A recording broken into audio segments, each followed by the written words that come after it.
At Rubber Band, we empower each other through positivity, kindness, and practical advice. Join a community of thousands of peers who understand the unique challenges you face. Rubber Band. Company agnostic, low ego, high empathy, always supportive. We have countless positions to advertise. Our career site is less than inspiring. We need to get our new EVP out to market, and we have to start building our employee advocacy program. That's a lot to do and only one of me. Well, that's why I've just brought in Video My Job. It's the content creation platform that talent acquisition and employer branding experts like yourself need. Wow.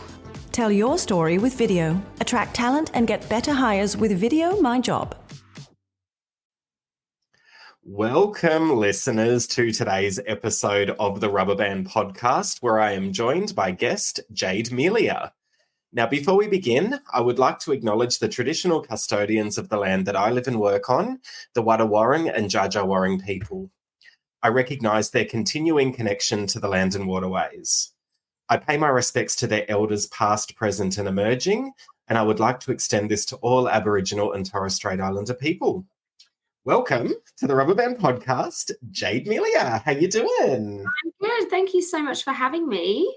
Oh, it's an absolute pleasure. I can't wait to get to know you more and talk through your journey and your career. And you're joining us today from a very beautiful part of Victoria. Where are you at the moment? Yes, that is right. I'm in Mornington. So, look, we decided, I suppose, to make a move down here in the thick of COVID. We were living around the Botanical Garden at that time, but, it was pretty brutal, which I think many of us kind of forget. We've definitely moved on from that, but it was a time when you were getting asked, hey, how long have you been out for? You walked, your hour walk and keeping tabs on you, getting tapped on the shoulder. And I think we just knew we needed to get out while we could. So here we are in Mornington, definitely never looked back. And, yes, it is definitely, beautiful down here, and walking the dogs and having the water really calms you down after, your day in the corporate world.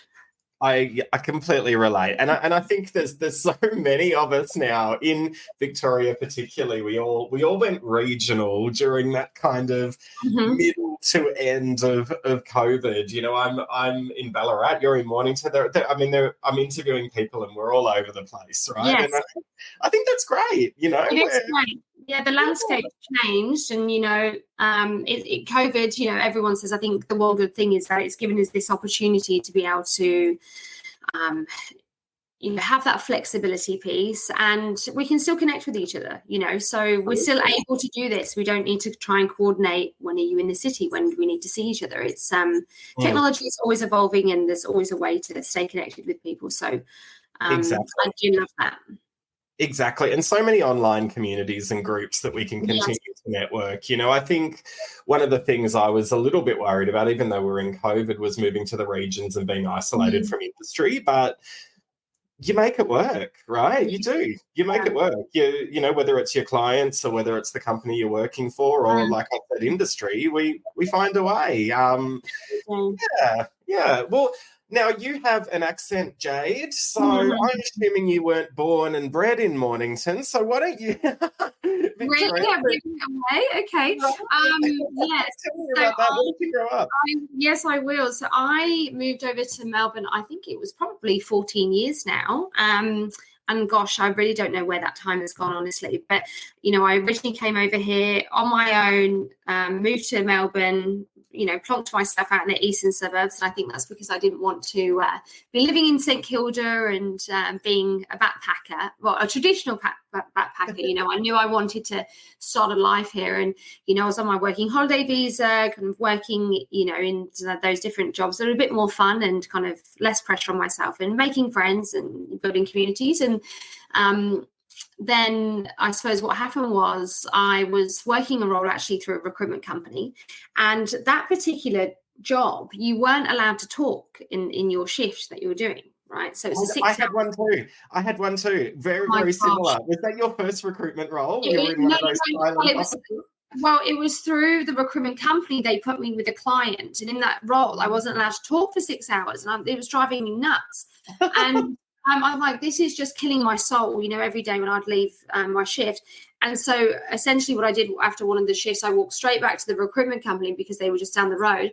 And I said, I can't work there anymore. Do you have a job for me? And they took me on. And that was my first recruitment gig out in the eastern suburbs in Baronia with Galaxy Personnel. So I never looked back, and I was working in the trades and industrial and kind of business support desk all way back when. So that was how that transpired.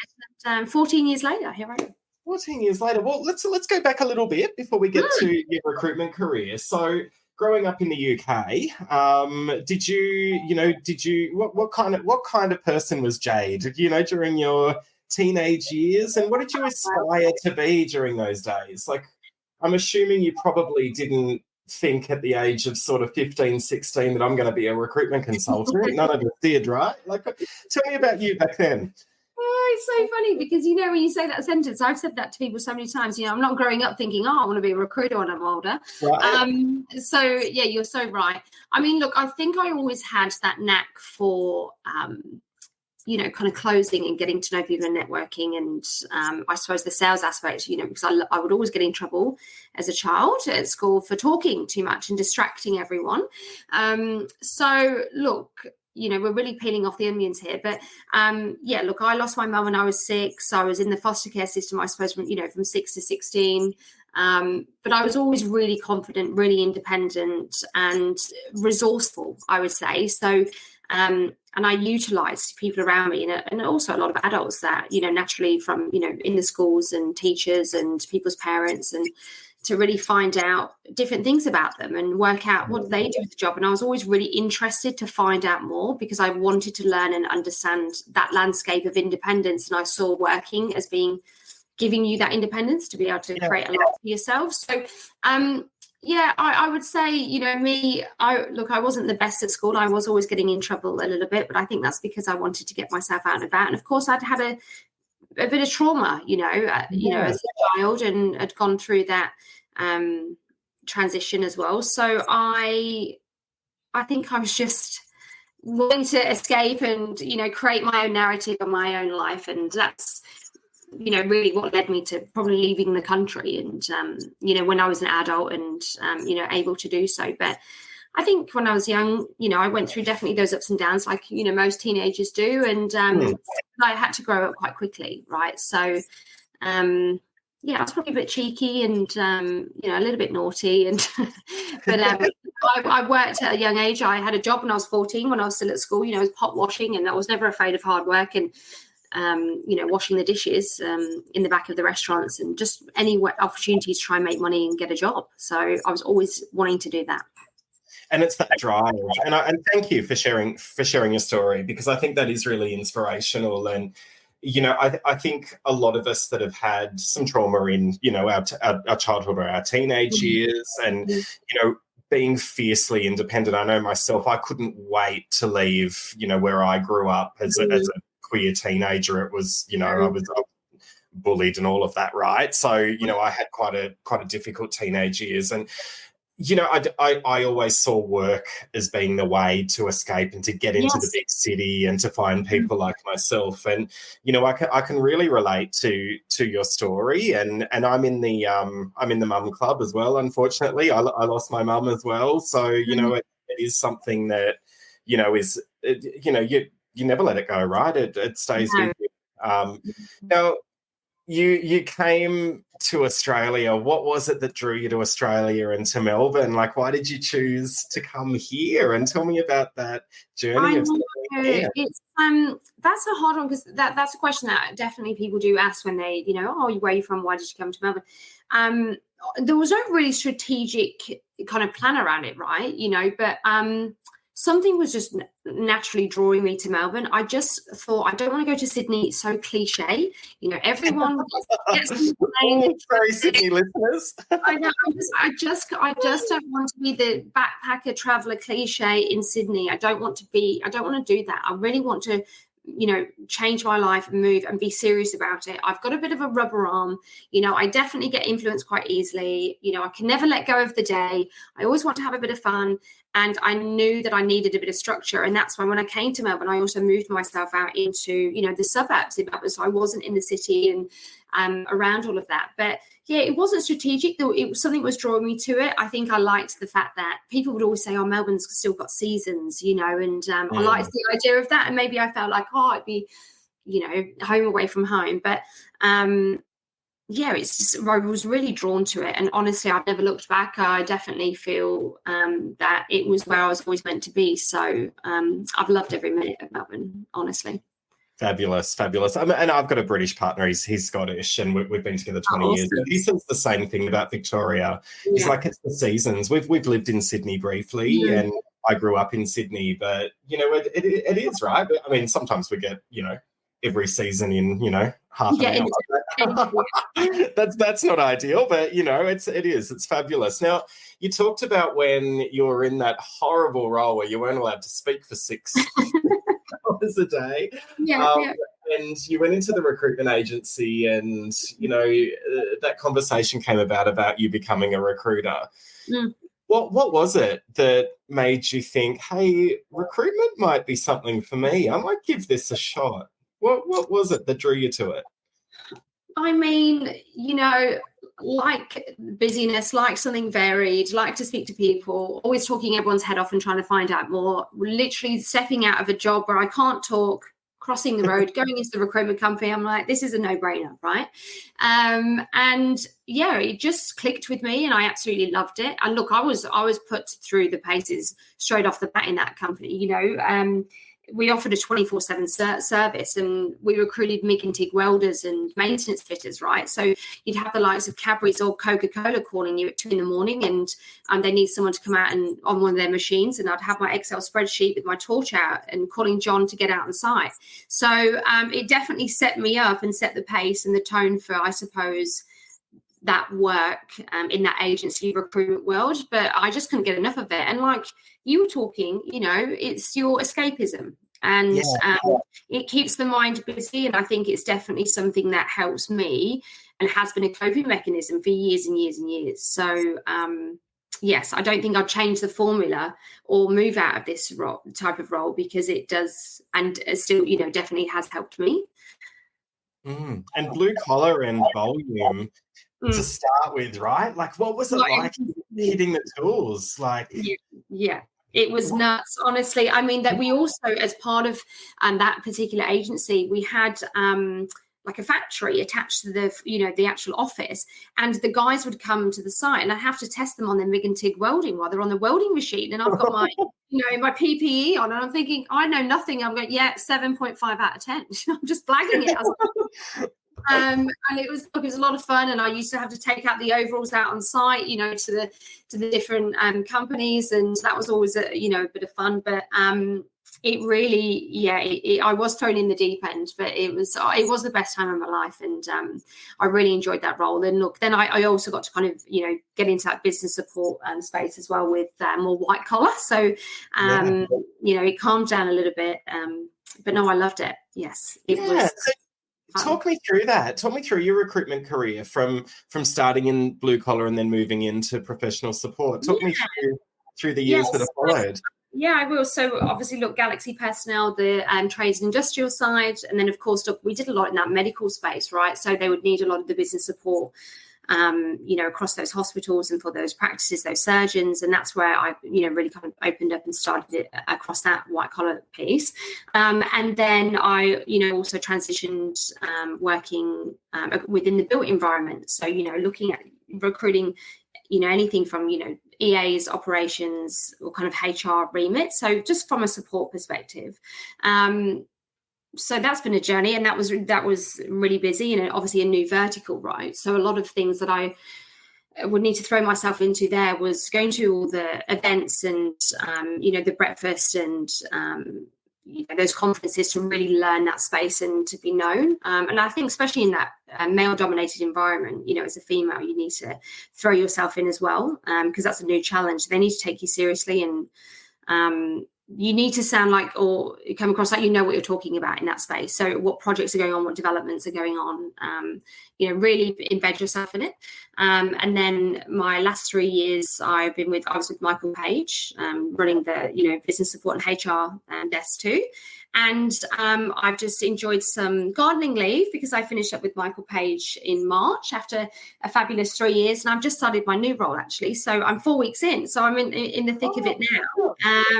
But I've really found my way across that, HR and business support recruitment sector. And, it's a big passion of mine. And I love advocating for that space and, supporting those candidates and seeing people across, if I think about it, over 7 years, over 7 years I've worked, it was more than that, but watching people and still having them in my life that have started years and years ago and seeing them progress and then them still calling you all those years down the line, and it's that's a feeling that you honestly you can't really pinpoint, but it's a really good feeling when you've got those relationships. Totally. Like I started in volume weight like a long time ago. I'm older than you by far.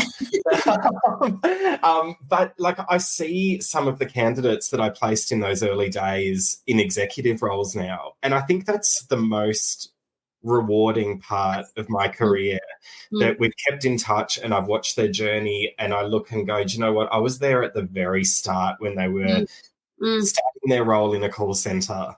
It's just fab, isn't it? Yeah, it is. It's the best feeling. It is. And I think that's why, if I was to reflect back on when I moved into recruitment, it was probably what my expectations were, that I would be changing lives and placing people. Has the reality for you in terms of, in those early days of moving into recruitment, has the reality of the industry met your expectations?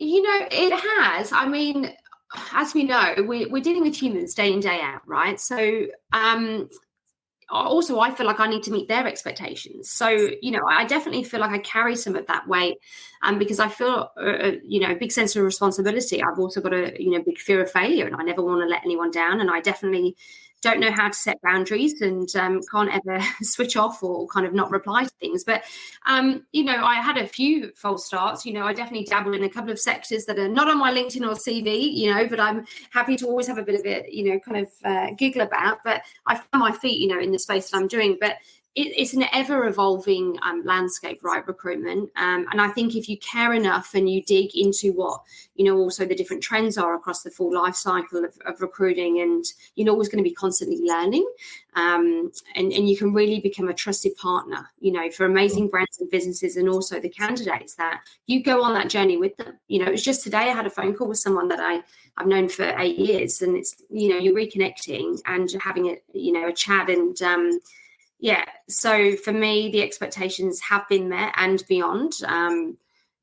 It's really rewarding, I think, but you've got to love it. You can't resent it because they're definitely hard times. So you've really got to embrace the whole journey and the warts and all. Exactly. I think we can all relate to that, right? It's the reality day in, day out. Now, you're specializing, and you were talking trends, and you're specializing in HR recruitment. And, let's face it, the last few years in the HR industry have been quite a roller coaster. Yes. Highs and lows. Where are we at the moment? What's happening in Australia in the HR world? Are we seeing any recovery? Are we seeing some areas that are really buoyant, some that there aren't many roles around? What's happening in the space?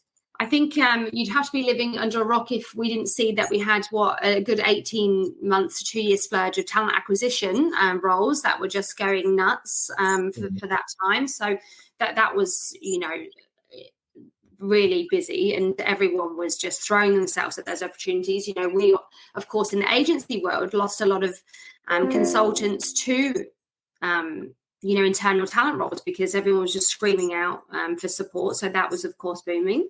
I think we're coming back. I think, especially if look at, Melbourne, and it's hard against, all the other states because I always say to clients, candidates, and, my colleagues, it seems every other place around Australia has been open for business, whereas Melbourne, we're clawing our way back, right? But I do feel now there's some sense of normality. I think people are getting back into it. They're back in the city. They're having face-to-face meetings. They're open to coffee catch-ups. I mean, I'm having a lunch on Monday with a client, and I can't remember the last time I had a lunch on a Monday. Yeah. Right? So I think we're definitely getting there and open for business. Of course, we've got a lot of the trends and the changes. We've got, new laws constantly coming out. That's changing the landscape as well. And then we're looking at, okay, what specialists do we need in our HR space? Businesses are realizing if they don't have a HR team or department, that they probably should start thinking about that and having people on the ground, because there's more sensitive topics and subjects that are obviously, kind of coming into play, and people are definitely more mindful. We've got the psychological safety, piece that, and candidates are more aware of their rights or things that they should have access to, and they do challenge the businesses. When I'm looking and speaking to candidates at junior entry level, where it's their first corporate job, they are asking questions about, the businesses, what's on offer for them, what can they have access to. So I think we've got to be really smart. We've got to think about that, and we've just got to have that, plan of action and have things available for candidates, especially if you want to secure the right talent too. 100% agree. What have been, Jade, some of the biggest lessons you've learned over the years in your career? Look, I think for me, it's about working with integrity and honesty. Given our spaces, working with people and for people, I think it's important to stay authentic at all times, and be honest, even when it's a tough conversation. I think you have to rip the Band-Aid off quickly. And I always tend to do my hard tasks in the morning, get them out of the way so I can take a breather and, get on with the day. But my lessons really are about being honest and not cutting corners. Sometimes you can, the beginning of agency recruitment, if you're feeling the pressure, or you might have a leader that is putting pressure on you from a KPI perspective, it does happen where people cut corners, or they're doing things that probably they shouldn't, or sending CVs that the candidate doesn't know that you've sent their CV. It's things like that, right? So just there's a bigger picture, and it does come to bite you back in the bum. So yes, the honesty piece and working with integrity and not cutting corners is a big one for sure. Absolutely. Because if you cut those corners, and I always say this to people, those corners will come back and bite you. They do. They do. They are behind your back. You can never escape them, No, and it's the one time you do it, it will be there and it will come back and haunt you. Hey, we've all learned the hard way, right? So sometimes I think if I'm talking to, people, I'm saying, hey, do this, they think I haven't been through it. I've been through the ringer. I absolutely know. I've definitely, been there and, slipped up a few times. And you learn the hard way. But I think you just got to seek out some people that are kind of, work with honesty, and you got to cling on to them for sure. Absolutely. Jade, what are you most passionate about within the industry, but also within your life? What are your passions? I find these questions so difficult. I think it's hard to put into words, I suppose, what I'm passionate about, because is it cliche to say working is my passion? No, it's mine too. I get it. I feel like I sound like such a cliche, but look, like I've said to you, and touched on, but, work for me definitely is that escapism. It helps me also create new relationships and, grow and learn constantly, day in, day out. So I would say I'm passionate about working. And I feel like that's so cliche and boring, isn't it? It's just not. No, because I think this is the thing, going back into when you moved into recruitment, right? And whenever I speak to recruiters on this podcast or just people in my network, it becomes your life. I think I've moved into roles where it's been broader than talent acquisition. It always brings me back. And I know it's what I love. My partner of 20 years is also a recruiter, and it's part of his DNA. And I think, if you discover this industry and discover it's for you, and you've got all of those traits that help you be successful, you just love it. And if you Yeah. love people and you love talking, as you mentioned, Yeah. right? Like, it's a dream. It's I a know. dream. And we're always learning, and we no 2 days are the same. We're always on the hamster wheel and roller coaster and being stretched to, we've got to test our resilience, all of that kind of stuff, but it's just a part of our identity. Yes, it is. And that's why, look, I mean, everything about recruitment, I feel like it does consume me at times. Like I say, the boundaries is something I am trying to work on, but I just can't say no, right? And look, I do love it, and it is a cliche, but hey, I'm happy with that. And also another passion. I've got I've got two fur babies, two dogs. I live in Mornington. Can go down the water, walk the dogs, and have a coffee in the sun. So it's the simple things in life, right? Right. You're living the dream. You've got an awesome job. You've got two beautiful dogs, and you talked about your fella, and you're living in Mornington. Like, there you go. We're living the dream. I keep telling myself if I'm having one of those days and I'm stuck on that hamster wheel, I'll say, no, I'm living the dream. I am living the dream. This is the dream.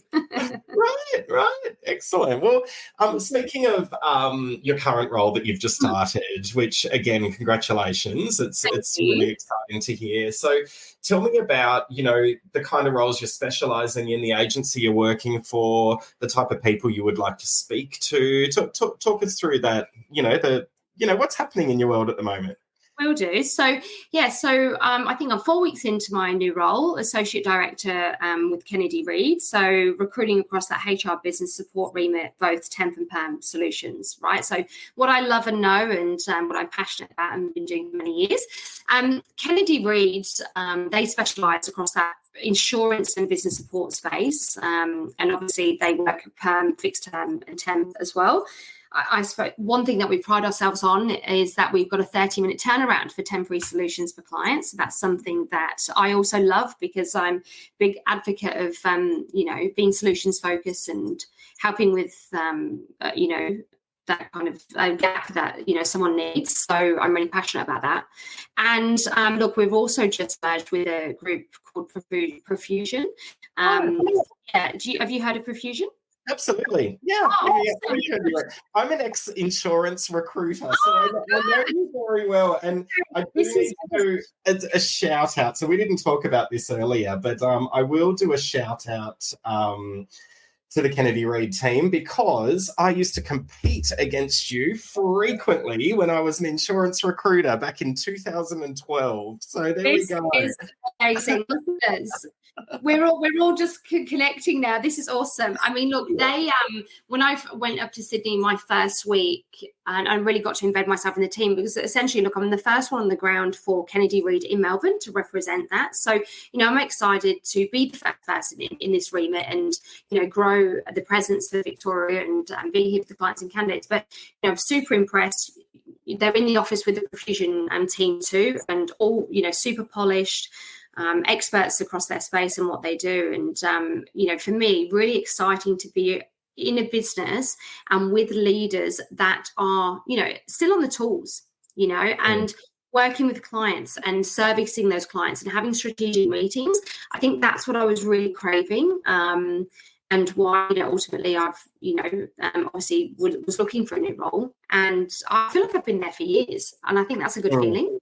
When you, within 4 weeks, that's fab, right? Yeah, so I'm in the thick of it and, struggling to remember my logins, but just in the thick of recruitment. But the guys are super supportive, like I said, really impressive, really collaborative. And I'm glad that, you were competing against them and they're in your psyche. So that makes me happy. It's good. Yeah.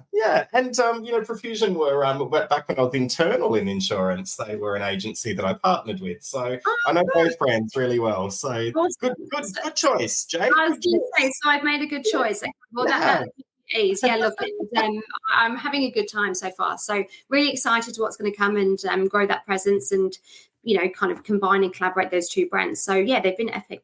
Yeah, it's awesome. Fabulous. Well, we're coming to the end of our podcast today. So I would just love to ask you one more question. And that is, finally, what advice would you give to anyone out there who is either working in recruitment at the moment or perhaps considering a career in recruitment? Wow. I wish I had someone that I could give me some advice back in the day. I think I've touched on it a little bit, but I think it's important to seek out other, recruiters or people in your space that you, look up to, or that you can see that being, successful.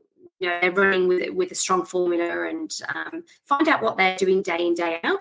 Of course, each vertical and market is so different and has its own unique ways to get those wins. But I think it's important to stay consistent and be on top of your space, do the extracurricular activities. I really had to put those hard yards in with those industry relevant events and conventions, the networking, staying honest. And like we've said, do not cut those corners, because it will come back to bite you. And yes, consistency is key. The grit. We all have a bad day. Have a 5-minute rule about letting it go. Don't carry it on into your day. Things happen. You're dealing with people. You just got to move on. Nothing's personal. And that's what I would say, really. Couldn't have put it better myself. Absolutely sound advice. Jade, it's been an absolute delight catching up today. So thank you so much for taking the time to come on the podcast, and I can't wait to continue watching your journey. And thank you for having me. Thank you so much. It's been an absolute pleasure. Lots of fun. Thank you so much for having me. Thanks, Jade.